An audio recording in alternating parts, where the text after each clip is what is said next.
Who is Himanta Biswa Sarma? Who is he? এই প্ৰশ্ন কৰিছিল প্ৰদেশ কংগ্ৰেছৰ সভাপতি তথা সাংসদ গৌৰৱ গগৈয়ে। মুখ্যমন্ত্ৰী ডক্টৰ হিমন্ত বিশ্ব শৰ্মাক কেন্দ্ৰ কৰি গৌৰৱ গগৈৰ এই প্ৰশ্নৰ পিছতেই এতিয়া উত্তাল হৈ আছে ৰাজ্যৰ ৰাজনীতি। শাসকীয় পক্ষই উভতি ধৰিছে গৌৰৱ গগৈ। মুখ্যমন্ত্ৰী ডক্টৰ হিমন্ত বিশ্ব শৰ্মাক বহুকেইটা কাৰণত সমালোচনা কৰি আৰু সেইসমূহ কৰিবলৈ বা সেই ধৰণৰ প্ৰতিশ্ৰুতি দিবলৈ তেওঁ কোন বুলি হু ইজ হিমন্ত বিশ্ব শৰ্মা বুলি সুধিছিল গৌৰৱ গগৈয়ে। গৌৰৱ গগৈয়ে এই প্ৰশ্নৰ উত্তৰ দিলে ইতিপূৰ্বে মন্ত্ৰী ৰঞ্জিত দাস, বিধায়ক দিগন্ত কলিতা, মানৱ ডেকাকে ধৰি বহুসংখ্যক শাসকীয় পক্ষৰ বহুসংখ্যকে ইয়াৰ উত্তৰ দিয়াৰ পিছত আজিৰ দিনটোত সামাজিক মাধ্যম যোগে অতি তাৎপৰ্যপূৰ্ণ উত্তৰ দিছে মন্ত্ৰী পীযুষ হাজৰিকাই। তেওঁ গৌৰৱ গগৈয়ে কৰা হু ইজ হিমন্ত বিশ্ব শৰ্মাৰ প্ৰশ্নৰ উত্তৰ দিছে তেওঁৰ ছ'চিয়েল মিডিয়া একাউণ্টৰ জৰিয়তে। আমি আপোনালোকক জনাই আছোঁ সেই খবৰ। কিছুদিন পূৰ্বে সাংসদ তথা প্ৰদেশ কংগ্ৰেছৰ সভাপতি গৌৰৱ গগৈয়ে এই প্ৰশ্ন কৰিছিল যে 6 জনগোষ্ঠীৰ জনজাতিকৰণ সন্দৰ্ভত সাংবাদিকে সোধা এক প্ৰশ্নৰ উত্তৰত গৌৰৱ গগৈয়ে কৈছিল যে জনজাতিকৰণৰ বিষয়টো কেন্দ্ৰীয় চৰকাৰৰ বিষয়, গতিকে ইয়াত এই জনজাতিকৰণ দিম বুলি ক'বলৈ মুখ্যমন্ত্ৰী হিমন্ত বিশ্ব শৰ্মা কোন? হু ইজ হিমন্ত বিশ্ব শৰ্মা? এনেদৰে কৈছিল গৌৰৱ গগৈয়ে। আহক প্ৰথমে শুনি লওক গৌৰৱ গগৈয়ে কি কৈছিল। হু ইজ হিমন্ত বিশ্ব শৰ্মা ডাঙৰীয়া?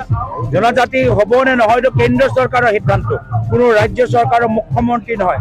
তেওঁ যদি নিজকে ইমানে অহংকাৰী, ইমানে শক্তিশালী বিচাৰে ভাবে, তো ৰামায়ণৰ যিদৰে অহংকাৰৰ পৰাজয় হ'ল, মহাভাৰতৰ যিদৰে অহংকাৰৰ পৰাজয় হ'ল, এই তেওঁৰ পৰাজয়টো আগন্তুক দিনত নিশ্চিত। হু ইজ হিমন্ত বিশ্ব শৰ্মা ডাঙৰীয়া? জনজাতি হ'ব নে নহয়তো কেন্দ্ৰীয় চৰকাৰৰ সিদ্ধান্ত, কোনো ৰাজ্য চৰকাৰৰ মুখ্যমন্ত্ৰী নহয়। তেওঁ যদি নিজকে ইমানে অহংকাৰী, ইমানে শক্তিশালী বিচাৰে ভাবে, তো ৰামায়ণৰ যিদৰে অহংকাৰৰ পৰাজয় হ'ল, মহাভাৰতৰ যিদৰে অহংকাৰৰ পৰাজয় হ'ল, এই তেওঁৰ পৰাজয়টো আগন্তুক দিনত নিশ্চিত। হু ইজ হিমন্ত বিশ্ব শৰ্মা ডাঙৰীয়া? জনজাতি হ'ব নে নহয়তো কেন্দ্ৰীয় চৰকাৰৰ সিদ্ধান্ত, কোনো ৰাজ্য চৰকাৰৰ মুখ্যমন্ত্ৰী নহয়। তেওঁ যদি নিজকে ইমানে অহংকাৰী, ইমানে শক্তিশালী বিচাৰে ভাবে, তো ৰামায়ণৰ যিদৰে অহংকাৰৰ পৰাজয় হ'ল, মহাভাৰতৰ যিদৰে অহংকাৰৰ পৰাজয় হ'ল, এই তেওঁৰ পৰাজয়টো আগন্তুক দিনত নিশ্চিত।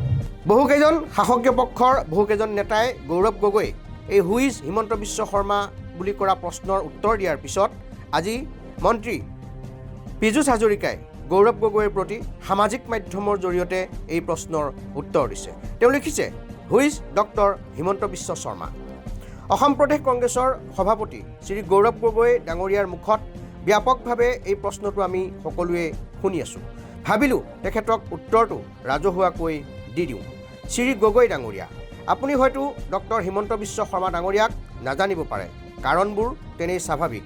প্ৰথম কথা, ডক্টৰ শৰ্মা ডাঙৰীয়া এটি তেনেই সাধাৰণ ঘৰৰ পৰা অহা ব্যক্তি, যাৰ আপোনাৰ দৰে কোনো পলিটিকেল বেকগ্ৰাউণ্ড নাই।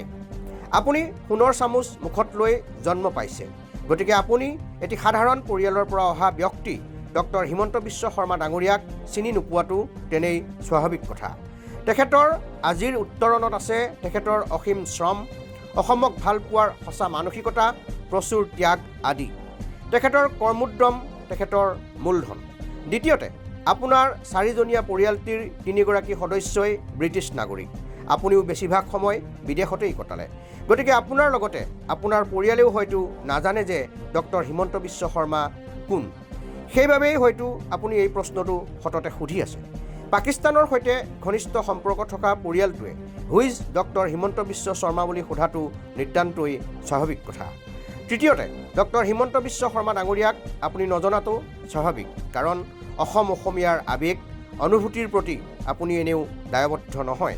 আপুনি শুদ্ধকৈ অসমীয়া ভাষাটো ক'বলৈ নাজানে, লিখিব পঢ়িব জানে নে নাই সেয়াও এক প্ৰশ্ন। গতিকে ডক্টৰ শৰ্মা ডাঙৰীয়াক আপুনি কেনেকৈ চিনি পাব?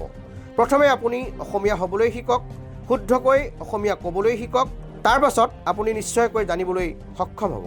তথাপি আপোনাৰ সুবিধাৰ্থে আপোনাক জনাওঁ, অসমৰ উপৰি দেশে বিদেশে চৰ্চাত থকা অসমীয়াৰ অতিকৈ আদৰৰ জননেতা, অসমৰ উন্নয়নৰ বাবে সমগ্ৰ জীৱন উৎসৰ্গা কৰা, অতি সাধাৰণ ঘৰৰ পৰা আহি সৰ্বকালৰ সৰ্বশ্ৰেষ্ঠ মুখ্যমন্ত্ৰীৰূপে পৰিগণিত হোৱা ব্যক্তি হৈছে ডক্টৰ হিমন্ত বিশ্ব শৰ্মা ডাঙৰীয়া। আৰু এটা কথা, ডক্টৰ শৰ্মা ডাঙৰীয়াৰ গোটেই পৰিয়াল ভাৰতীয় নাগৰিক। তেখেতৰ লগতে পৰিয়ালৰ কোনো ধৰণৰ পাকিস্তানৰে সম্পৰ্ক নাই, বিদেশী নাগৰিকত্ব নাই। আপোনাতকৈ শুদ্ধকৈ অসমীয়া ক'বলৈ লিখিবলৈ জনা ব্যক্তি হৈছে ডক্টৰ হিমন্ত বিশ্ব শৰ্মা। মই আশাবাদী যে আপুনি নিশ্চয়কৈ কিছু হ'লেও বুজিব পাৰিছে who is doctor Himanta Biswa Sharma. বিশেষ দ্ৰষ্টব্য, আপুনি আকৌ অসমীয়া শুদ্ধকৈ ক'বলৈ নাজানে, পঢ়িব লিখিবও নাজানে চাগে। গতিকে বুজি নাপালে অনুগ্ৰহ কৰি অসমীয়া জনা বুজা ব্যক্তিৰ পৰা আপুনি বুজি ল'ব বুলি আহ্বান জনাইছোঁ। ধন্যবাদ। এয়া মন্ত্ৰী পীযুষ হাজৰিকাৰ উত্তৰ। প্ৰদেশ কংগ্ৰেছৰ সভাপতি গৌৰৱ গগৈয়ে হু ইজ হিমন্ত বিশ্ব শৰ্মা বুলি কৰা প্ৰশ্নৰ উত্তৰ দিছে মন্ত্ৰী পীযুষ হাজৰিকাই।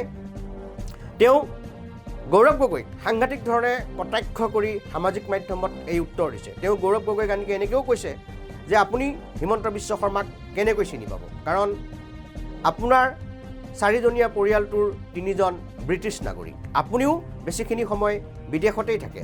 কিন্তু ডক্টৰ হিমন্ত বিশ্ব শৰ্মাৰ পৰিয়ালত কোনো ব্ৰিটিছ বা বিদেশী নাগৰিক নাই। ডক্টৰ হিমন্ত বিশ্ব শৰ্মা অত্যন্ত এজন কৰ্মোদ্যম জননেতা, জনতাৰ লগত থকা নেতা। আৰু তাৎপৰ্যপূৰ্ণ কথা, মন্ত্ৰী পীযুষ হাজৰিকাই গৌৰৱ গগৈক উত্তৰ দিছে যে আপোনাৰ দৰে হিমন্ত বিশ্ব শৰ্মাই সোণৰ চামুচ মুখত লৈ জন্ম পোৱা নাই। আপোনাৰ দৰে ডক্টৰ হিমন্ত বিশ্ব শৰ্মাৰ কোনো পলিটিকেল বেকগ্ৰাউণ্ড নাই, অতি সাধাৰণ। আপুনি সোণৰ চামুচ মুখত লৈ জন্ম হোৱাৰ বিপৰীতে ডক্টৰ হিমন্ত বিশ্ব শৰ্মাই এটি অতি সাধাৰণ পৰিয়ালৰ পৰা আহি আজি অসমৰ লগতে দেশত প্ৰতিষ্ঠিত নেতা হিচাপে স্বীকৃতি লাভ কৰিছে। আকৌ কৈছে যে আপুনি হিমন্ত বিশ্ব শৰ্মা কোন নজনাটো স্বাভাৱিক, কাৰণ আপুনিতো অসমীয়া ভালকৈ ক'বলৈ নাজানে, বা লিখিব বা জানে নে নাজানে, বা বুজি পায় নেপায় তাক লৈও সন্দেহ আছে।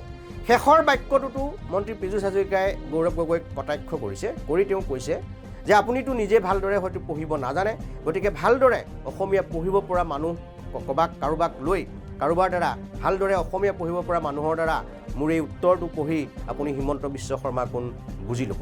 এনেকৈ সাংঘাতিক তাচ্ছিল্য কৰি কটাক্ষ কৰি মন্ত্ৰী পীযুষ হাজৰিকাই গৌৰৱ গগৈয়ে কৰা হু ইজ হিমন্ত বিশ্ব শৰ্মা প্ৰশ্নৰ উত্তৰ দিছে। গৌৰৱ গগৈয়ে who is Himanta Biswa Sarma, who is he বুলি যি প্ৰশ্ন কৰিছিল সেই প্ৰশ্নৰ উত্তৰ এনেকৈ আন বহুকেইটা প্ৰশ্নৰে গৌৰৱ গগৈৰ প্ৰতি আন বহুকেইটা প্ৰশ্ন উত্থাপন কৰি সাংঘাতিক ধৰণে কটাক্ষ কৰি গৌৰৱ গগৈক উত্তৰ দিছে মন্ত্ৰী পীযুষ হাজৰিকাই।